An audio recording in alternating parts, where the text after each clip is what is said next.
Football বিধাতা বলে যদি কেউ থাকেন এ মৌসুমে নিশ্চিত রূপেই তিনি লন্ডনের ক্লাবগুলোর সমর্থক। ক্রিস্টাল প্যালেসের এফএ কাপ, টটেনহ্যামের ইউরোপা লিগ, আর্সেনাল নারী দলের চ্যাম্পিয়ন্স লিগের পর লন্ডনের আরেক ক্লাব চেলসির কনফারেন্স লিগের শিরোপা। বেদনার রং ছাপিয়ে পোল্যান্ডের টাউটিনস্কি অ্যারেনায় ঔজ্জ্বল্য ছড়ালো আভিজাত্যের রং নীলে।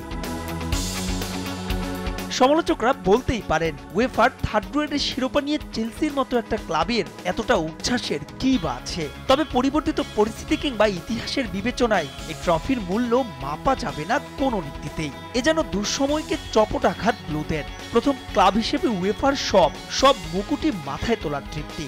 Champions league, UEFA cup, super কাপের পর আরাধ্য সেই কনফারেন্স লিগ।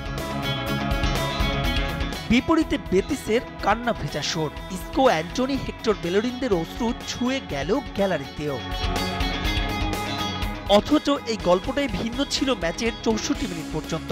গ্রোৎসওয়াফে দর্শকরা আসন ঠিকঠাকভাবে খুঁজে পাওয়ার আগে ইসকোর নিখুঁত পাসে আব্দুস সামাদ এজালজৌলির চোখ ধাঁধানো ফিনিশিং। লিড আরও বাড়তে পারত বেতিসের, যদি না এমন সুযোগগুলো হেলায় হারাতেন জর্নি কার্ডোসো। দ্বিতীয়ার্ধে যেন ক্লান্তি ভর করে ম্যানুয়েল পেল্লেগ্রিনি দলের সেই সুযোগটাই কাজে লাগায় চেলসি, নিয়ন্ত্রণে নেয় মধ্যমাঠ। 18 মিনিটের ব্যবধানে 3 গোল শুরুটা এনজো ফার্নান্দেসে। এরপর নিকোলাস জ্যাকসনের পর স্কোর শিটের নাম লেখান জেইডন সানচো।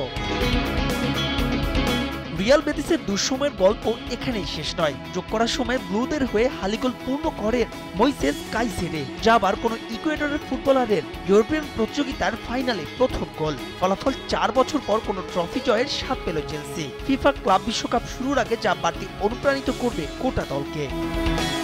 মাহবুব রিমন, সময় সংবাদ।